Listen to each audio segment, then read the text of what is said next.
അൻസൽന അലൈക്കുമുൽ മന്ന വസൽവ. മന്ന് എന്ന് പറഞ്ഞ അതാഉല്ലാഹി ബിലാ മഹദൂദിൻ, അതിർവരമ്പുകളില്ലാത്ത അള്ളാഹുവിന്റെ ദാനമാണ് മന്ന്. ലഖദ് മന്നല്ലാഹു അലൽ മുഅ്മിനീന ഇദ് ബഅസ ഫീഹിം റസൂലൻ എന്ന് പറയുന്നത്. യമുന്നൂന അലൈഹിം, അതാണ് ഖുർആൻ പറയുന്നത്. അതാണ് മന്ന യമുന്നു. മന്ന് എന്ന് പറഞ്ഞാൽ അതാഉല്ലാഹി, അള്ളാഹുവിന്റെ ദാനം. അത് ബിലാ മഹദൂദിൻ, അതിർവരമ്പുകളില്ലാത്ത നൽകൽ. ആ മന്ന് സ്വീകരിച്ച ആളുകളാണ് മോമിനുകൾ. അതാണ് മന്ന്. അതാണ് അൻസൽന എന്ന് രണ്ട് സ്ഥലത്തും നസ്സൽന എന്ന് ഒരു സ്ഥലത്തും ഈ മന്നും സൽവയായും ബന്ധപ്പെട്ട് ഖുർആനിൽ പറഞ്ഞിട്ടുണ്ട്. അതിലൊക്കെ മാറ്റം കേട്ടോ. അത്രയും സൂക്ഷ്മമായ അറിവുകളിലേക്ക് ഇപ്പൊ നിങ്ങൾ പോകണ്ട. മന്ന് സൽവ എന്ന് ഖുർആനിൽ 3 സ്ഥലത്താണ് പറഞ്ഞിട്ടുള്ളത്. 2 സ്ഥലത്ത് അൻസൽന എന്നും ഒരു സ്ഥലത്ത് നസ്സൽന എന്നുമാണ് പറഞ്ഞിട്ടുള്ളത്. അത് വെറുതെ മാറ്റി പറഞ്ഞതല്ല, അതിന് കാരണങ്ങളുണ്ട്. അത്രയും സൂക്ഷ്മമായ വളരെ മൈന്യൂട്ടായ അറിവുകളിലേക്ക് ഇപ്പൊ നിങ്ങൾ പറയണ്ട. അടുത്ത സ്റ്റെപ്പിൽ ഞാനത് നിങ്ങൾക്ക് പറഞ്ഞു തരട്ടെ എന്തുകൊണ്ട് അങ്ങനെ പറഞ്ഞു. അപ്പൊ മന്ന് എന്ന് പറയുന്നത് അതാണ്. മന്ന് അള്ളാഹുവിന്റെ അറിവ് ആവുന്ന ദാനം.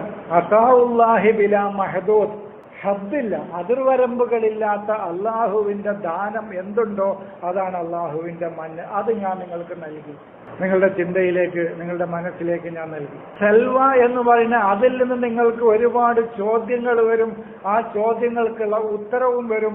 അപ്പോൾ നിങ്ങളുടെ മനസ്സിൽ ആശ്വാസമുണ്ടാവും. അതാണ് സൽവ. സൽ എന്നാണ് അതിന്റെ റൂട്ട്, ചോദ്യങ്ങൾ. അതിൽ വാവും യാവും കൂടി കൂടുമ്പോ ആ ചോദ്യങ്ങൾക്ക് നിങ്ങൾക്ക് ഇജാബത്ത്, ഉത്തരങ്ങൾ കിട്ടും. ആ ഉത്തരങ്ങൾ കിട്ടുമ്പോൾ നിങ്ങൾക്ക് മനസ്സിലേക്ക് ആശ്വാസം വരും. അതാണ് സൽവ. അതാണ് മന്ന് സൽവ. കട്ടിത്തേനും കാടപ്പക്ഷിയും എന്ന് മനസ്സിലാക്കുന്ന ആളുകൾക്ക് അങ്ങനെ മനസ്സിലാക്കാം. ഇതാണ് മന്ന യമുന്നു. മന്ന് എന്ന് പറഞ്ഞാൽ അതാഉല്ലാഹി ബിലാ മഹദൂദ്, അതിർവരമ്പുകളില്ലാത്ത അള്ളാഹുവിന്റെ ഔദാര്യം, അള്ളാഹുവിന്റെ നൽകൽ. അതിൽ എന്തൊക്കെ പെടുമെന്ന് അതൊക്കെ പെടും. ഈ ഭൂമിയിൽ എന്തൊക്കെ അതിരുകളില്ലാതെ അള്ളാഹു നമുക്ക് നൽകിയിട്ടുണ്ടോ അതിൽ ഏറ്റവും മുഖ്യമായത് മനുഷ്യന്റെ ചിന്തയാണ്, ബുദ്ധിയാണ്, അതിലേക്ക് കിട്ടുന്ന അറിവാണ് ഏറ്റവും പ്രധാനപ്പെട്ടത്. ബാക്കി അതിന്റെ താഴെ എന്തൊക്കെയുണ്ടോ അതൊക്കെ പെടും. അതാണ് മന്ന് എന്ന് പറഞ്ഞാൽ. സൽവ എന്ന് പറയുമ്പോൾ നമ്മുടെ ഉള്ളിൽ നിന്നുണ്ടാകുന്ന ചോദ്യങ്ങൾക്ക് ഉത്തരവും ആ ഉത്തരങ്ങളുടെ ഫലമായി കിട്ടുന്ന ആശ്വാസവും. അതാണ് സൽവ്. മന്നും അതയുമല്ല വേണ്ടത്, മന്നും സൽവയുമാണ് വേണ്ടത്.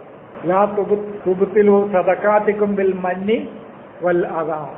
നിങ്ങളുടെ സദഖാത്തുകളെ മഞ്ഞുകൊണ്ടും അത കൊണ്ടും നിങ്ങൾ പാഴാക്കി കളയും. സംസാഖാക്ക് ഞാനൊരു 1000-10,000 ഉറുപ്പിക തന്നു. അത് എന്റെ സദഖയാണ്, അതെന്റെ മഞ്ഞുമാണ്. അത് നിങ്ങൾ നാശത്തിന് ഉപയോഗിച്ചാൽ അത് നിങ്ങൾ പാഴാക്കി കളയും. ഞാൻ എൻ്റെ കുട്ടികൾക്ക് ഒരു 50,000 ഉറുപ്പിക കൊടുത്തു. നിങ്ങളിതുകൊണ്ട് നേരാകണം എന്ന് പറഞ്ഞു. അത് ഞാൻ അവർക്ക് കൊടുക്കുന്ന സദഖയാണ്.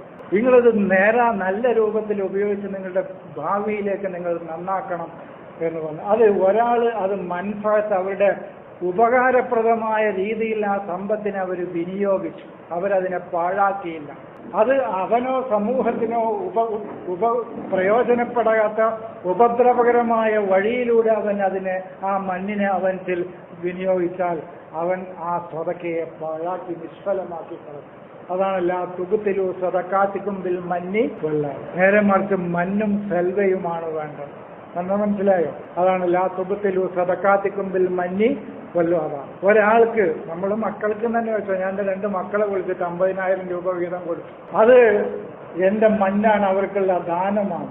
ആ മണ്ണിനെ അതയിലേക്ക് ഉപയോഗിച്ചു. അപ്പോൾ ഞാൻ കൊടുത്ത ആ വസ്തുതയെ ഒരാൾ പാഴാക്കി കളഞ്ഞു. ഒരാൾ അതല്ല, ആ മണ്ണിനെ എടുത്തു.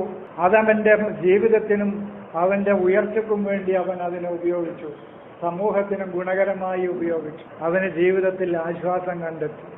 അതാണ് മണ്ണ് സെൽവ. അതാണ് ഈ മണ്ണും സെൽവയും അള്ളാഹു നിങ്ങൾക്ക് ഇറക്കിത്തന്നു. ഇനി ഈ മണ്ണും സെൽവയും കാടപ്പക്ഷിയും കത്തിത്തേനുമായിട്ട് എന്താ കാര്യം? ഇപ്പൊ നമുക്കത് കിട്ടുമോ?